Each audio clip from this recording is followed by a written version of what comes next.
High, hello subscriber, নমস্কার। কেমন আছো সবাই? তো আজ জন্মাষ্টমী স্পেশাল আমার গপু স্নান তো হয়েই গেছে, এখন সিঙ্গারের পালা। প্রথমে একটু সুগন্ধি দিয়ে দিলাম।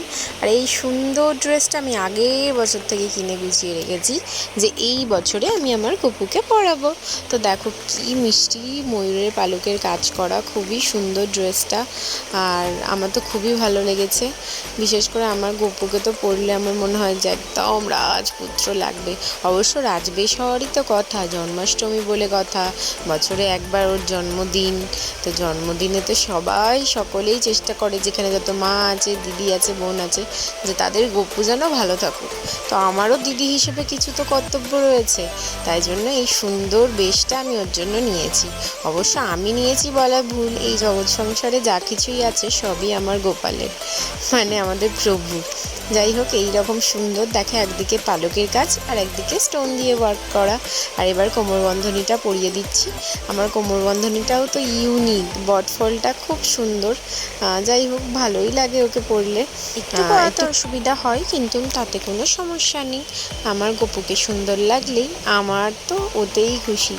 চোখের শান্তি কি জানি না, তবে আমার গপুকে যখন আমি সাজাতে বসি বা ওকে সাজিয়ে নোর পর যে আনন্দটা পাই সেটা আলাদা। ম্যাচিং করে এই হারটা নিয়েছি, দেখো এই ম্যাচিংয়ের তুতে কালারের চুড়িও ছিল, কিন্তু আমি ভাবলাম যে ড্রেসটার সঙ্গে একটু ব্লু রয়েছে, তো ব্লুয়েরও একটু ছোঁয়া থাকুক, তাই জন্য আমি হাতে রূপোর বালার ওই এই চুড়িটা পরাবো। যাই হোক, ভালোই লাগছিল, সুন্দর লাগছে। সবাই তো এসে বলেছে গপুকে কি মিষ্টি লাগছে, গপুকে কি মিষ্টি লাগছে। জানো তো, এই চুলটা ফার্স্টে পরিয়েছিলাম, বাবা এনেছে, তবে শেষ অবধি এই চুলটা আরও পড়েনি। চুলটা খুবই ছোট হয়ে গেছে ওর জন্য, মানে মাথার ওপরে টাক দেখা যাচ্ছে, দেখো তোমরা।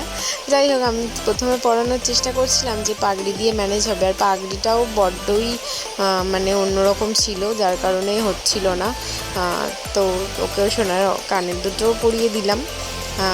এই বিশেষ বিশেষ অনুষ্ঠানে আমি গপুকে পরাই, সাজাই, আমার ভালো লাগে। আমি কেন জানি না শান্তি পাই গপুকে সাজিয়ে। এরকমভাবে মুকুটটা সাজিয়ে এরকম এতগুলো ময়ূরের দিয়েছিলাম, শেষ অবধি দেখলাম যে থাকছে না মুকুটটা, ঠিক ভালোও লাগছে না। পরে আমি খুলে নিয়েছিলাম, এতগুলো পালক আর রাখিনি। যাই হোক, এবার ওকে ওর প্রিয় বাঁশিটা দিয়ে দিলাম, তারপরে চন্দনের তিলক দিয়ে দিলাম। গোপালকে তো সাজিয়ে এত সুন্দর লাগছে, নজর না লেগে যায়। আমারই ভাই তো, আমারই বেশি ভালো লাগে। তারপরে দেখো, এই হারটা পরানোর কথা তো ভুলে গিয়েছিলাম, তাই জন্য সুন্দর করে ওটা পরিয়ে সাজিয়ে বসি, আর এই যে আয়নাতে ওর মুখ দেখিয়ে দিলাম। টাটা।